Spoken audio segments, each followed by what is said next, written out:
Aku ingin wasiatkan kepada kamu, bacalah doa ini di setiap penghujung sholat. Jangan pernah engkau tinggalkan bacaan ini. Lalu kemudian Rasulullah SAW mengajarkan doa itu, Allahumma a'inni ala dzikrika wa syukrika wa husni ibadatika.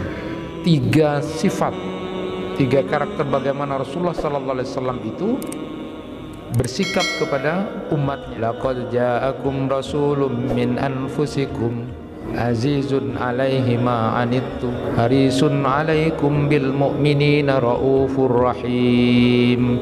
Rasulullah digambarkan secara hiperbol itu sampai seolah-olah tabtagi mardata azwaj, seolah-olah minta keridhaan istri. Jadi setiap melakukan apapun minta keridhaan istri. Yang terjadi sekarang kan harusnya laki-laki itu kan punya kekuatan, lalu kemudian istrilah yang minta ridho suaminya. Tapi dari saking baiknya Rasulullah itu sampai seperti itu. Itu ketika ditanya sama Aisyah, apa pekerjaan Rasulullah itu? Di antara sekian banyak yang beliau lakukan adalah suka membantu pekerjaan istrinya di dapur. Kecuali nanti sudah persiapan adzan, lalu beliau kemudian berangkat untuk melaksanakan sholat berjamaah. Beramal riya ini tidak hanya sekedar ditolak amalan yang dilakukan, tetapi justru orang yang melakukan amal dengan riya ini akan disiksa di neraka.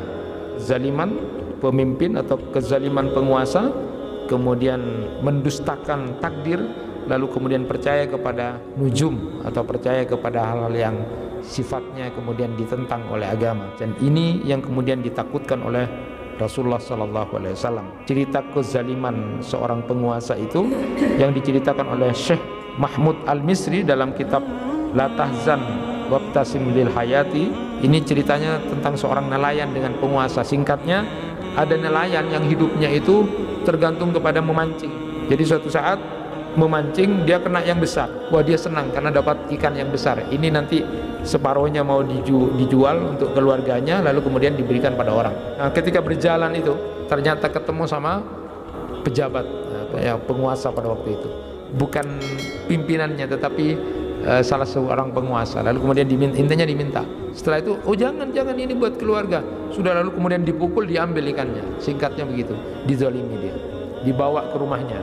Singkat cerita, ketika di rumah, karena di dalam hadis itu disebutkan orang yang dizalimi itu sudah tidak ada hijab antara seorang yang dizalimi dengan Allah, maka orang ini lalu kemudian berdoa, ya Allah, hakku sudah diambil oleh penguasa itu, maka aku akan minta, tidak nunggu di akhirat, sekarang pun saya ingin minta keadilanmu ya Allah, berikan hakku. Apa yang terjadi? Ikan yang diambil oleh penguasa itu, lalu kemudian ketika kemudian diberikan pada istrinya, sempat meloncat ikannya, lalu kemudian menggigit tangan dari penguasa itu. Singkat cerita, karena dia sakit dibawa ke tabib, lalu ternyata sakitnya terus menjalar, harus diamputasi terus kemudian sakit lagi, terus diamputasi, hampir semuanya diamputasi terus. Singkat cerita, orang ini kemudian kepayahan, tertidur, lalu kemudian bermimpi, sampai kapan tubuhmu akan dihilangkan, diamputasi? Sekarang kamu minta maaf sama orang yang sudah kamu zalimi.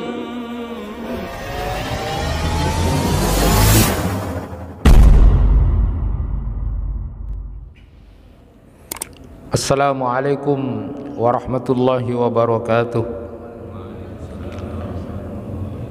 Alhamdulillahi rabbil alamin, wa bihi nasta'inu ala umuri dunya waddin.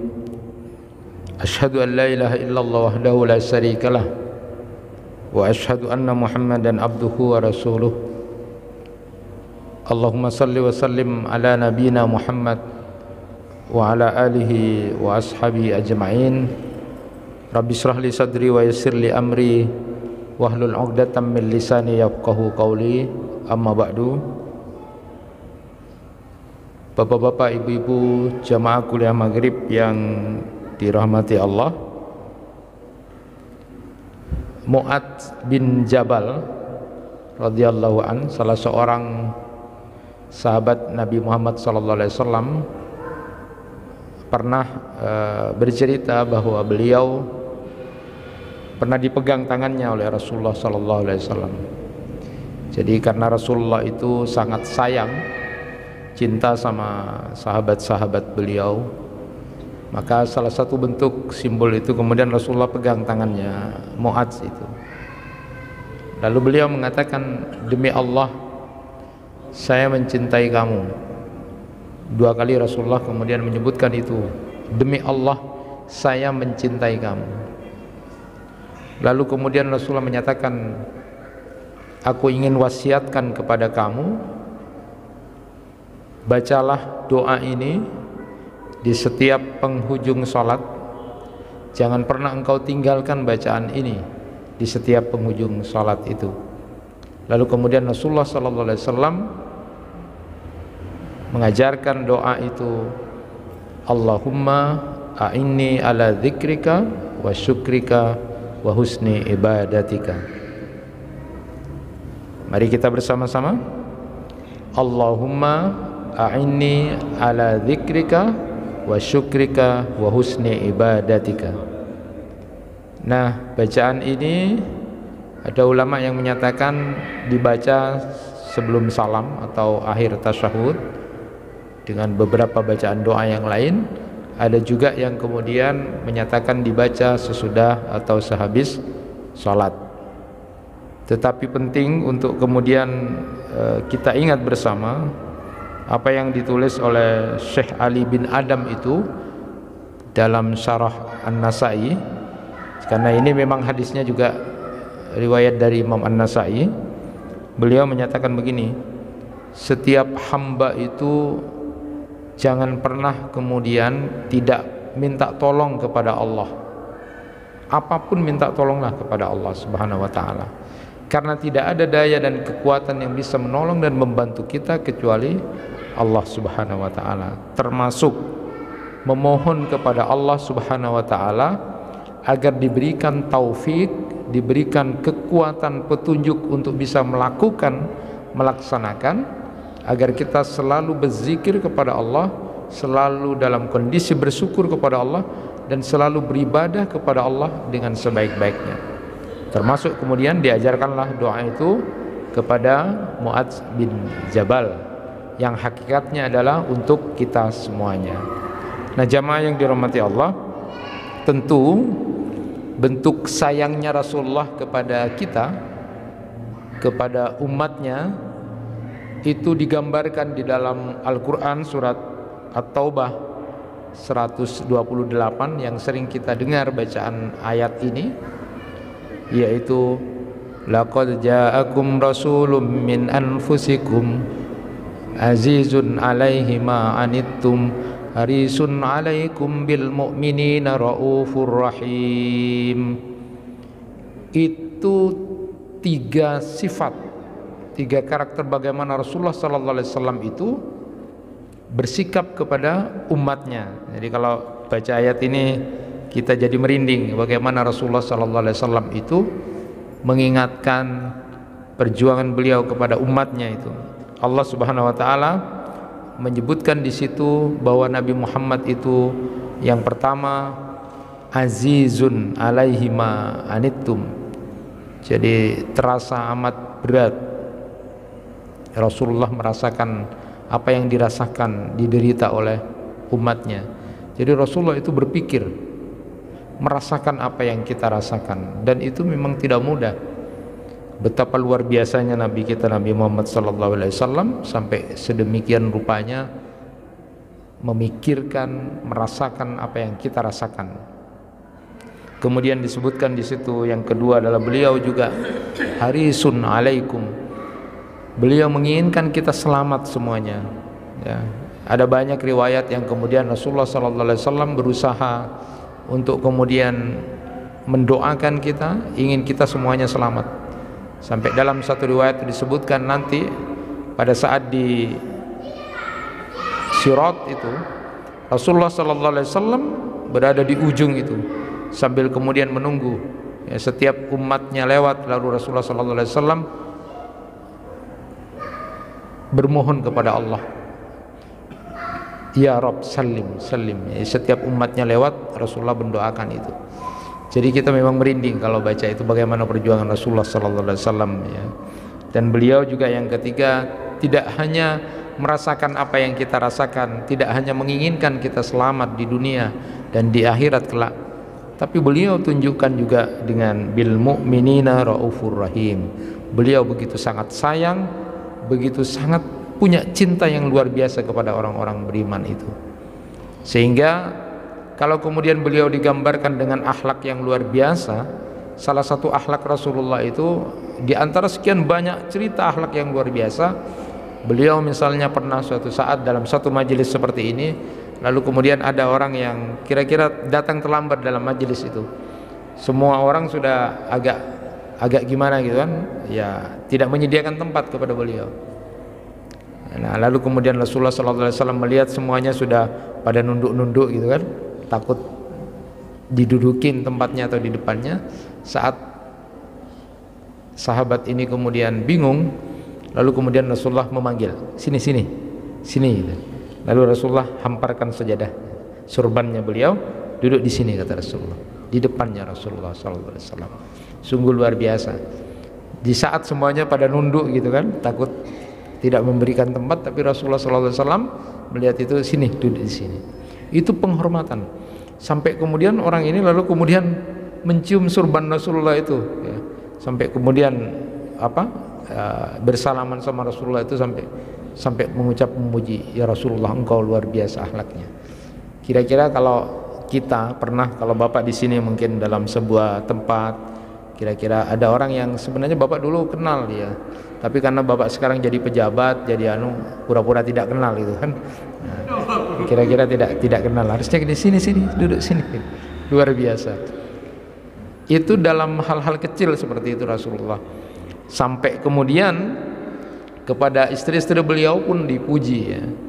Ya, jadi sampai di dalam Al-Qur'an itu surat At-Tahrim ayat 2 itu kemudian Rasulullah digambarkan secara hiperbol itu sampai seolah-olah tabtagi mardata azwajik. Jadi Rasulullah itu digambarkan seolah-olah minta keridhaan istrinya. Jadi setiap melakukan apapun minta keridhaan istrinya. Yang terjadi sekarang kan harusnya laki-laki itu kan punya kekuatan, lalu kemudian istrilah yang minta ridho suaminya. Tapi dari saking baiknya Rasulullah itu sampai seperti itu. Nah, makanya kemudian digambarkan Rasulullah itu ketika ditanya sama Aisyah, apa pekerjaan Rasulullah itu? Di antara sekian banyak yang beliau lakukan adalah suka membantu pekerjaan istrinya di dapur, kecuali nanti sudah persiapan adzan, lalu beliau kemudian berangkat untuk melaksanakan sholat berjamaah. Artinya Rasulullah itu senang untuk membantu pekerjaan istrinya. Nah, jamaah yang dirahmati Allah, tentu kemudian sifat Rasulullah yang bil mu'minina raufur rahim itu, bagaimana beliau punya belas kasih dan cinta kepada umatnya, kepada orang-orang beriman itu, termasuk diantaranya Rasulullah sallallahu alaihi wasallam juga mengkhawatirkan, mencemaskan ada banyak hal-hal yang mungkin bisa terjadi kepada umatnya. Inilah kesempatan kajian ini, kita akan berbicara tentang hal-hal yang dicemaskan, hal-hal yang dikhawatirkan oleh Rasulullah SAW terjadi kepada umatnya. Artinya ini harus punya perhatian besar kepada apa yang dicemaskan oleh Rasulullah, karena Rasulullah tidak ingin terjadi kepada umatnya. Apa saja yang kemudian dicemaskan oleh Rasulullah, apa saja yang dikhawatirkan oleh Rasulullah kepada umatnya terjadi, yang artinya harus kita jauhi itu. Jadi kalau dikumpulkan dari beberapa hadis Nabi SAW itu, yang diawali dengan kata inna akhwafa ma akhafu, sesungguhnya yang paling aku khawatirkan, yang paling aku takutkan terjadi gitu ya. Jadi hadis-hadis ketika dikumpulkan hadis-hadis Nabi yang kemudian diawali dengan inni akhwafa ma akhafu ya. Jadi apa saja yang kemudian dicemaskan oleh Rasulullah yang bisa terjadi kepada umatnya, yang ini artinya peringatan untuk jangan sampai terjadi, karena Rasulullah sampai mencemaskan itu. Dari saking sayangnya Rasulullah kepada umatnya, maka bentuk kecemasan beliau beliau sampaikan untuk kita jauhi. Nah, kita mulai dari beberapa hadis itu. Hadis pertama, ternyata beliau Rasulullah SAW yang sayang kepada kita umatnya itu, dari riwayat Mahmud bin Labid ini, beliau mencemaskan, mengkhawatirkan agar umatnya pertama tidak terjatuh ke dalam riya. Rasulullah SAW bersabda, "Inna akhafa ma akhafu alaikum asyirkul asgar." Qalu, "Wa ma syirkul asgar ya Rasulullah?" Qala, "Ar-riya." Yaqulullahu azza wa jalla lahum, "Yaumal qiyamah idza juziyan nasu bi a'malihim idhabu ilal ladzina kuntum tura'una fid dunya fanduru hal tajiduna indahum juzaa." Sesungguhnya hal yang paling aku takutkan atas kalian adalah syirik kecil. Jadi dalam riwayat Mahmud bin Labid ini adalah asyirkul asgar. Jadi dia itu disebut dengan asyirkul asgar, syirik kecil. Apa yang dimaksud dengan syirik kecil itu ya Rasulullah? Lalu kemudian beliau menyatakan adalah asyirkul asgar itu adalah riya. Pada hari kiamat nanti, setelah memberikan balasan kepada umat manusia sesuai dengan amal perbuatannya mereka, Allah Azza wa Jalla berfirman kepada mereka yang di dunia berbuat riya, "Pergilah kalian sekarang kepada orang-orang yang waktu di dunia kamu ingin dapat pujian dari dia. Apakah kemudian kamu akan mendapatkan sesuatu dari mereka yang ketika kamu ada di dunia kamu ingin dipuji orang-orang itu?" Allah Subhanahu wa taala kemudian menyuruh orang-orang yang selama di dunia ini berbuat riya, sekarang pergi cari orang-orang yang kamu ingin pujian dari dia. Ternyata mereka juga tidak bisa membuat apa-apa dan tidak bisa memberi apa-apa. Maka Rasulullah sangat mencemaskan, hati-hati jangan kemudian sampai melakukan syirik kecil ini yang berupa riya ini. Nah, Imam An-San'ani itu dalam Subulus Salamnya mengatakan riya itu adalah seseorang melakukan ketaatan atau meninggalkan sesuatu maksiat bukan karena Allah, atau dia memberitahukan apa yang dia lakukan, atau dia senang perbuatannya diketahui banyak orang untuk tujuan-tujuan dunia, dapat sanjungan, dapat pujian, dapat popularitas, dapat jabatan, atau kemudian dia sampai kepada kepentingan yang dia inginkan.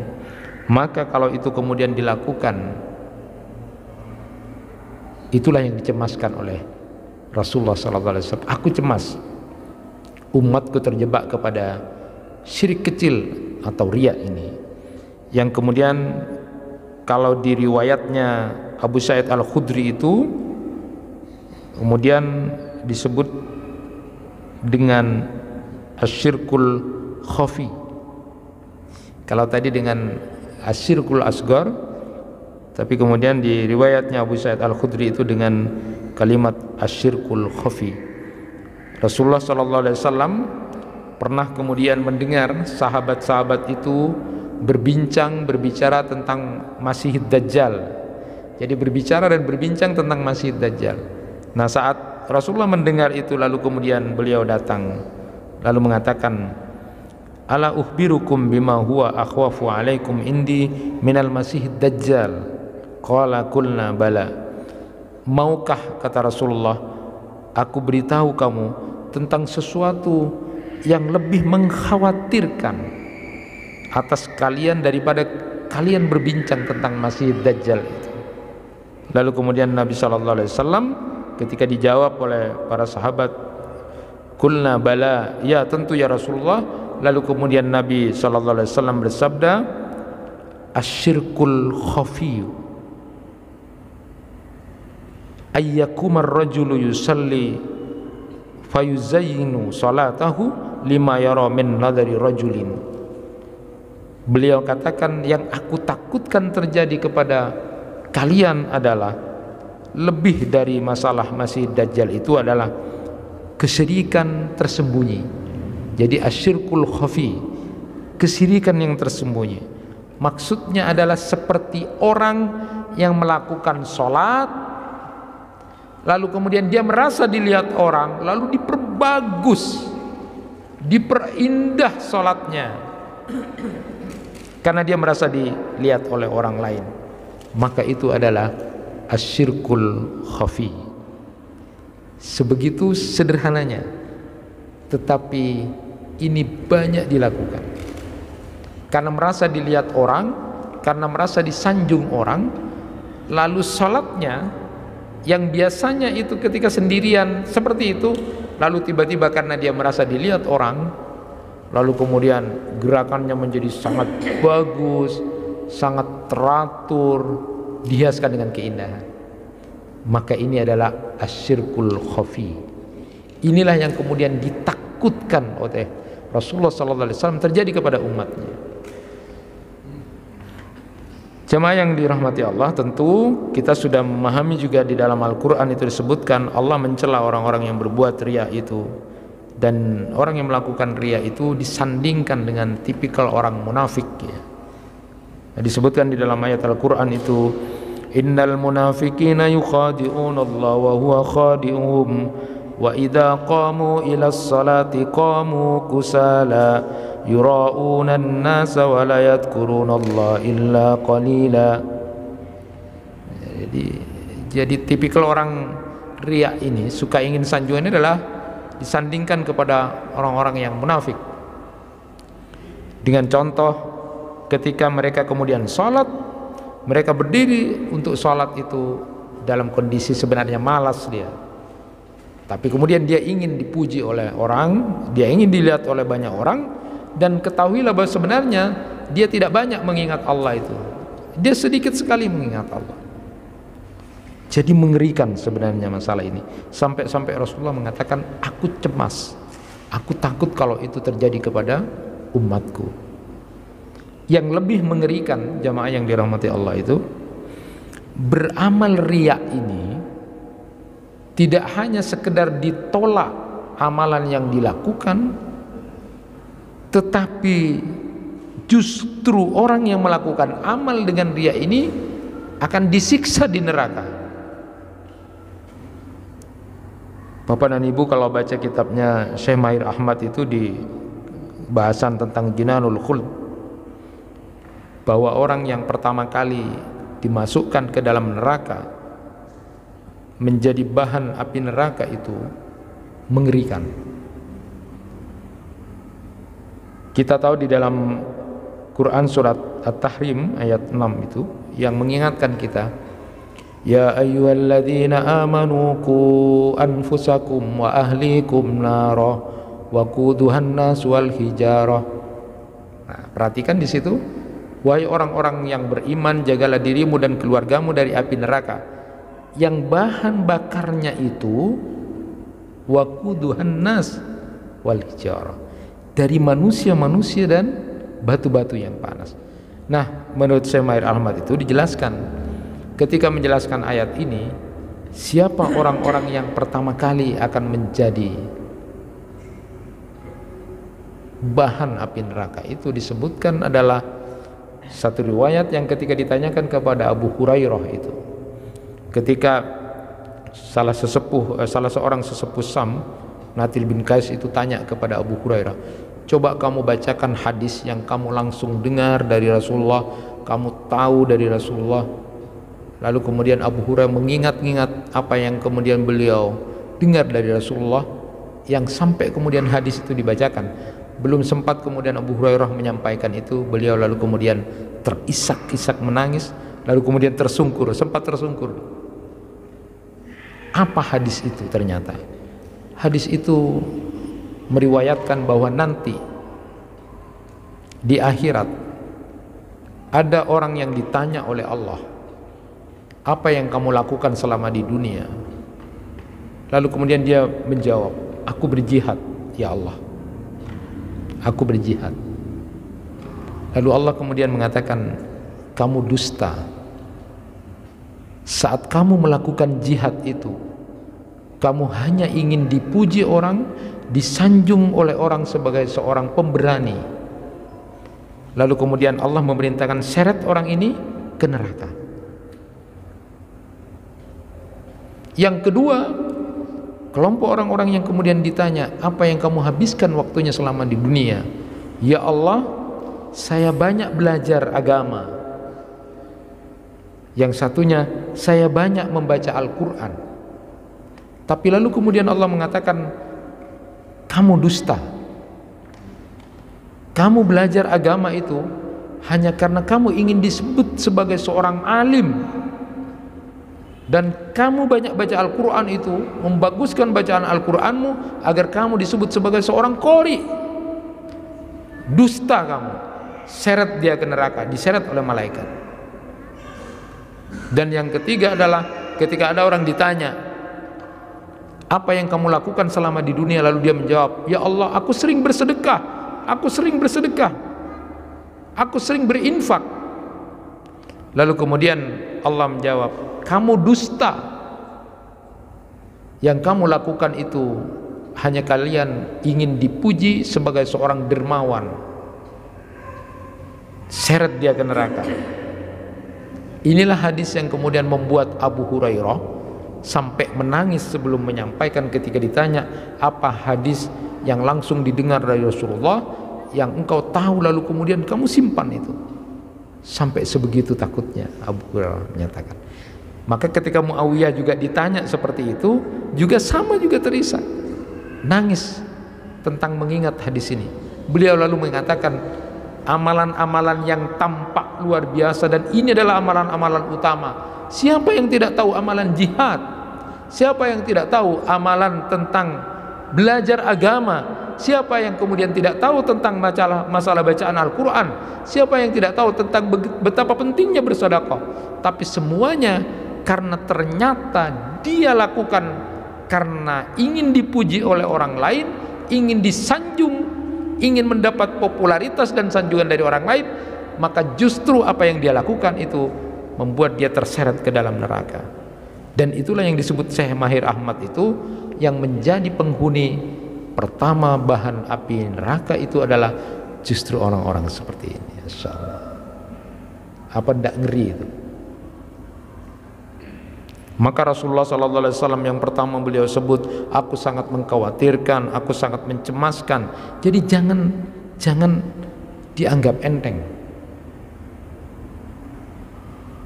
Nah, jamaah yang dirahmati Allah, lalu sekarang pertanyaannya, kenapa orang yang sudah beramal itu, yang tampak bagus itu kemudian mau disiksa oleh Allah? Kan dia sudah beramal, dia sholat, dia berjihad, dia berderma, dia ngaji, itu kan amalan-amalan yang sudah baik. Tapi kenapa kok disiksa? Lalu kemudian Syekh Yusuf Al-Qardawi dalam kitab At-Tariq Ilallah menyatakan begini, karena Islam begitu sangat perhatian terhadap niat seseorang. Maka Rasulullah SAW hadis yang sudah masyhur dan populer, innamal a'malu binniyat wa innamal likulli imri'in ma nawa. Agama kita begitu sangat konsen terhadap niat, motivasi dia. Sehingga kalau mengambil pendapat dari Imam Qatadah itu, beliau menyatakan, saat kemudian ada seorang manusia yang beramal, lalu kemudian dia bukan karena Allah tetapi ingin disanjung, dipuji oleh orang lain, maka lalu Allah kemudian mengatakan kepada para malaikat, lihatlah orang itu, dia sedang memperolok-olok aku, kata Allah.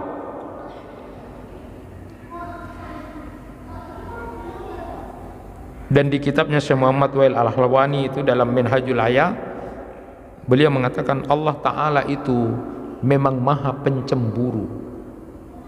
Innallaha ta'ala yaghar, Allah itu maha cemburu. Maka tidak boleh ada tumpangan apapun niat selain untuk mencari ridha Allah, dalam setiap amal yang dilakukan. Fala taqul juz'un li wa juz'un lillah fa innahu ta'ala bayyana laka fa qaliluhu wa qasiruhu lisyarik wa innallaha tayyib la yaqbalu illa tayyiba. Jadi jangan kamu mengatakan ya niatnya untuk Allah ya, tapi kemudian muncul ya biar aku juga gitu kan, biar aku juga ini. Jangan melakukan itu. Sedikit ataupun banyak itu sudah kesyirikan. Karena Allah itu Maha baik dan tidak akan menerima kecuali yang baik-baik. Ini luar biasa jemaah yang dirahmati Allah. Maka oleh karena itu ada satu doa juga yang diajarkan oleh Rasulullah sallallahu alaihi wasallam yang menurut Abu Ya'la itu berdasarkan hadis riwayat Hudzaifah bin Yaman, mengajarkan untuk membaca doa ini 3 kali dalam sehari paling tidak, agar kita terhindar dari syirik, baik itu syirik besar maupun syirik kecil ini. Doa itu adalah Allahumma inni a'udzubika an usyrika bika wa ana a'lam wa astaghfiruka lima la a'lam. Doa ini dibaca 3 kali dalam sehari. Jadi kalau kira-kira muncul melakukan amal, kira-kira kita ingin disanjung, kita ingin segera bersihkan, luruskan niat, lalu berdoa kepada Allah. Doa seperti ini yang diajarkan oleh Rasulullah. Mari bersama-sama ikuti saya. Allahumma inni a'udzubika an usyrika bika wa ana a'lam wa astaghfiruka lima la a'lam. Jadi itu artinya, ya Allah, aku bermohon berlindung untuk melakukan kesyirikan kepadamu, dan aku tahu itu. Jadi aku ada kemunculan ingin dipuji, ingin dilihat. Ya Allah, aku berlindung dari kesyirikan seperti, dan aku tahu itu. Dan ya Allah, ampuni dosaku dengan apa-apa yang aku tidak tahu. Itu dibaca 3 kali dalam sehari. Bisa dilakukan pada saat setelah sholat subuh ataupun setelah sholat maghrib, atau pada saat kita mungkin untuk melakukan amal itu. Nah, jamaah yang dirahmati Allah, ada juga hal yang penting, dan ini setelah saya baca di kitabnya Sultanul Ulama ya, Syekh Al-Is ya, Izzuddin Abdul Salam, itu luar biasa. Beliau menyatakan begini di dalam Syajaratul Ma'arifnya itu, Wal Ahwal. Ini kitab yang luar biasa. Memang kalau kita bahas kitab ini nanti bagus ini ya. Beliau memberikan bahasan begini. Jadi ikhlas itu, jadi beribadah kepada Allah, tujuannya hanya untuk Allah, tidak ada selain itu. Ikhlas itu terdiri dari 6 ya, beliau sebutkan itu. Jadi biar tidak salah. Jadi yang pertama, saat orang beribadah takut siksa Allah, takut pada azab Allah, itu masih masuk ikhlas. Yang kedua, saat orang beribadah ingin mendapatkan pahala, ingin mendapatkan rahmat dari Allah, itu juga masuk ikhlas. Saat orang beribadah ingin kedua-duanya, ingin pahala, ingin juga terlepas dari azab Allah, itu masih masuk ikhlas.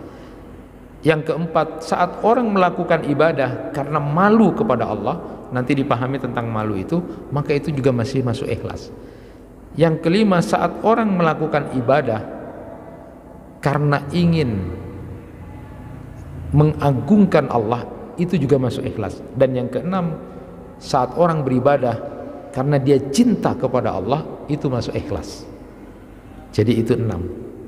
Dan yang tidak masuk ikhlas itu, yang pertama adalah orang yang beribadah karena ada kepentingan tertentu, termasuk sanjungan, pujian manusia. Kemudian yang kedua, ada orang yang beribadah karena Allah juga sanjungan atau kepentingan tertentu. Dan yang kedua inilah yang disebut sebagai asyirkul khafi itu.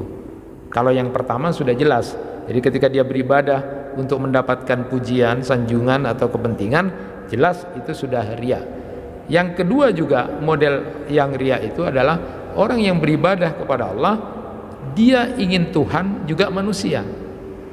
Dan inilah yang dimaksud dengan asyirkul khafi itu, kesyirikan yang tersembunyi, karena dia mencampurkan antara keinginan mendapatkan ridho dari Allah dengan sanjungan dan pujian dari manusia. Jadi ini memang persoalan yang tidak sederhana. Sampai-sampai kemudian dari saking sayangnya Rasulullah kepada umatnya supaya tidak terjadi, karena Rasulullah SAW cukup berjuang dengan doa, cukup nanti di akhirat juga beliau akan memberikan syafaat, diizinkan oleh Allah memberikan syafaat kepada umatnya. Tapi beliau mengingatkan, aku cemas, aku takut umatku itu nanti ada asyirkul asgor, umatku nanti ada asyirkul khafi. Itu hati-hati banget. Yang kedua, apa yang dicemaskan oleh Rasulullah SAW? Riwayat Abu Sa'id Al-Khudri itu, ternyata beliau mencemaskan umatnya itu terlalu lupa kepada dunia, lalu berlomba-lomba untuk mendapatkan dunia itu. Inna mimma akhafu alaikum min ba'di ma yuftahu alaikum min zahratid dunya wa zinatah. Sesungguhnya di antara yang aku khawatirkan, aku cemaskan, kata Rasulullah, terhadap kalian setelahku adalah keindahan perhiasan dunia yang kemudian diberikan, dilimpahkan kepada kalian. Jadi kalau dalam riwayat Uqbah bin Amir itu, inni wallah ma ahafu alaikum an tusyriku ba'di walakinni ahafu alaikum an tanafasu fiha. Demi Allah, kata Rasulullah, sesungguhnya aku tidak mengkhawatirkan kalian akan berbuat syirik besar, jadi langsung menyembah sesuatu. Akan tetapi aku khawatir, cemas kepada kalian berlomba-lomba di dalam mencari dunia sehingga melalaikan kamu. Jadi di satu sisi yang Rasulullah itu cemaskan kepada umat beliau, mungkin ini yang khusus yang rajin-rajin ibadahnya rajin, ya, jangan sampai tercampur riya. Nah, di sisi lain Rasulullah juga mengingatkan umatnya yang kemudian jago berbisnis gitu kan, jago berdagang, jangan sampai kemudian waktumu itu kemudian dihabiskan untuk mencari. Aku khawatir itu, kata Rasulullah, sehingga kemudian kamu menjadi lalai, menjadi lupa terhadap apa yang kemudian engkau lakukan, sehingga kemudian waktu-waktu yang harusnya kamu lakukan untuk bernilai ibadah, tetapi karena kamu disibukkan oleh urusan-urusan duniamu, sehingga kemudian urusan akhiratmu itu seolah-olah sesuatu yang tidak penting, atau nunggu nanti kalau sudah pensiun atau sudah mau mati. Maka tentu ini adalah sebuah kesalahan berpikir. Rasulullah khawatirkan itu, Rasulullah sudah cemaskan itu. Sampai kita ingat ketika ada seorang khalifah yang kemudian sudah tahu dia sakit, dia sudah tahu akan mati karena dia sudah sakit, ya. Lalu kemudian dia menyuruh keluarganya, bawakan aku kain kafan, bawakan aku kain kafan. Ketika dia sakit sudah, lalu kemudian dia mengusap kain kafan itu, lalu dilihat, diusap lagi. Dia mengatakan, subhanallah, mali kasir wa ma ahlufu minad dunya illa anta. Hartaku itu loh banyak, tapi ternyata tidak ada yang kemudian aku bawa dari dunia ini kecuali engkau saja nanti. Lalu kemudian dia mengatakan, ufil laka minad dar. Sudah, buat apa dunia itu kalau kemudian nilainya seperti itu? Hartaku itu banyak, tapi ternyata yang mau ikut sama aku cuma kamu saja. Lalu kemudian dia katakan, terus apa dunia ini? Apa yang terus aku cari selama ini? Maka Rasulullah mencemaskan umatnya itu, kemudian ada kelompok umatnya yang kemudian hidupnya kemudian untuk dunia itu sampai lupa. Alhaakumut takasur hatta zurtumul maqabir. Bermegah-megahan telah membuat kamu lupa berjuang mencari sampai banting tulang mencari harta. Kamu kemudian itu yang membuat kamu lalai dan kemudian lupa. Sampai kamu masuk ke dalam kubur baru kamu kemudian merasakan itu. Nah, Rasulullah mencemaskan itu. Artinya menjawab beberapa kecemasan, kekhawatiran yang akan terjadi pada umatnya. Satu diantaranya, kita mencoba untuk menjauhi riya. Yang kedua, jangan terlalu kemudian hidup ini lupa diri sampai bingung dengan harta, ketakutan kehilangan harta, mencari harta, sampai kemudian seolah-olah kalau tidak ada harta bingung semuanya, habis. Ingatlah bahwa ternyata yang nanti akan dibawa cuma kain kafan itu. Setelah kita punya banyak, buat siapa? Buat ahli waris saja, kecuali amal yang kita infakkan itu. Kalau Rasulullah SAW menyebutkan harta itu ada 3 saja, yang kita pakai ini sampai kemudian usang, kemudian yang kita makan sampai kemudian jadi kotoran, lalu kemudian yang ketiga adalah yang kita infakkan, itulah uang sejatinya kita. Adapun yang ada di deposito, ada di tabungan kita, sisa rumah kita, apa yang kita miliki semuanya adalah akan ditinggal, dan itu untuk warisan, menjadi ahli waris saja. Jadi tinggal kita mau berpikir tentang itu. Jemaah yang dirahmati Allah, lalu apalagi kekhawatiran Rasulullah SAW? Yang ketiga itu riwayat Abu Darda. Rasulullah menyatakan, anna ahwafu ma akhafu alaikum al-a'immatul mudillun. Sesungguhnya yang paling aku khawatirkan atas kalian adalah adanya pemimpin yang menyesatkan. Jadi inilah salah satu kekhawatiran Rasulullah SAW yang menurut Imam As-San'ani di dalam At-Tanwirnya menyebutkan, Nabi SAW mengkhawatirkan munculnya pemimpin yang menyesatkan. Kenapa? Karena faktor kepemimpinan ini akan punya pengaruh besar terhadap siapa yang dia pimpin atau bagaimana dia memimpin. Bila pemimpinnya rusak, maka kemudian yang dipimpin juga akan rusak. Bila pemimpinnya itu tukang minum, maka semuanya juga akan punya pengaruh. Kalau kemudian kepemimpinan atau yang memimpin ini tidak punya sen kepada bagaimana kemudian mensejahterakan rakyat, maka lalu kemudian itu juga akan punya pengaruh terhadap kebijakan-kebijakannya. Sehingga kemudian Rasulullah SAW juga mengkhawatirkan nanti di antara umatnya akan muncul pemimpin-pemimpin yang menyesatkan. Nah, Ibnu Hajar Al-Asqalani itu dalam kitab Fathul Barinya menjelaskan, ada perkataannya Abu Bakar As-Siddiq ketika ditanya oleh seorang perempuan dari Ahmas itu. Beliau ditanya, Abu Bakar, ma baqauna ala hadzal amri shalih alladzi ja'allahu bihi ba'dal jahiliyah. Dia tanya kepada Abu Bakar As-Siddiq, apa yang membuat kita bisa langgeng di atas perkara yang baik atau di atas agama Islam ini yang Allah datangkan setelah masa jahiliyah? Lalu kemudian dijawab oleh Abu Bakar radhiyallahu an, baqaukum alaihi mastaqamat bikum a'immatukum. Kalian akan tetap di atas kebenaran, menjalankan agama ini dengan baik selama pemimpin kalian istiqomah, acip dalam kebaikan. Jadi ini punya pengaruh penting ya, bagaimana pengaruh pemimpin terhadap yang dipimpin.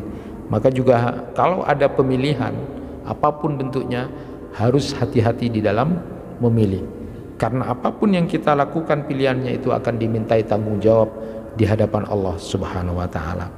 Kemudian yang keempat, apa yang kemudian dikhawatirkan oleh Rasulullah?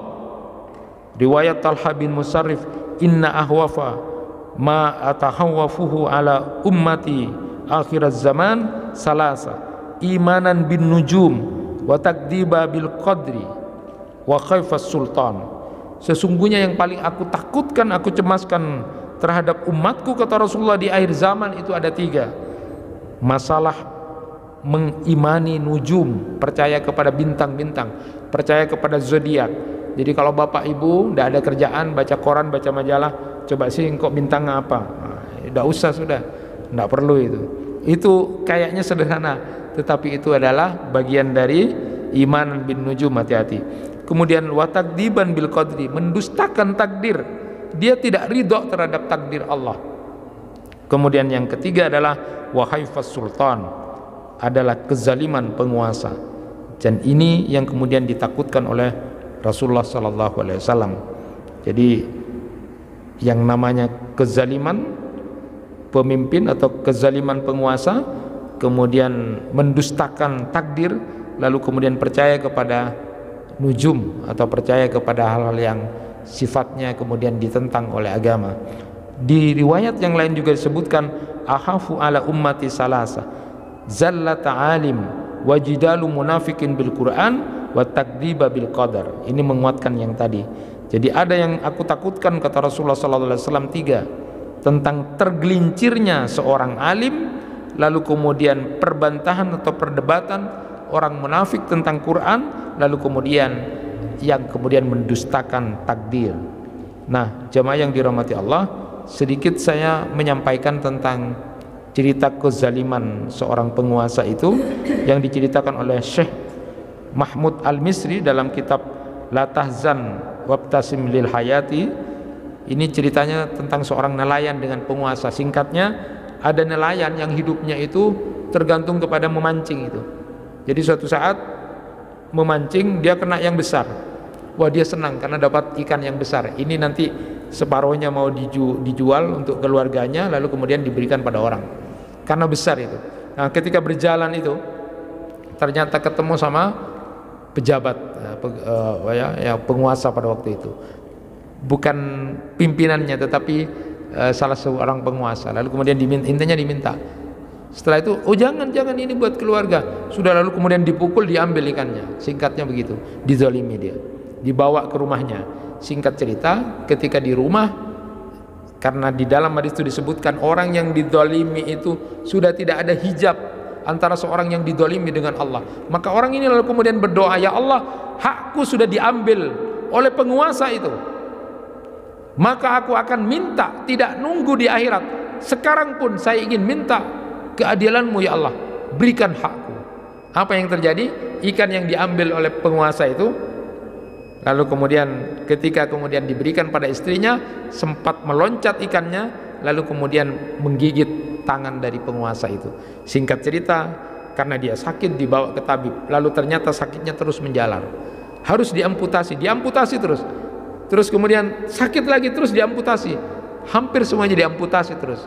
Singkat cerita, orang ini kemudian kepayahan, tertidur, lalu kemudian bermimpi, sampai kapan tubuhmu akan dihilangkan, diamputasi?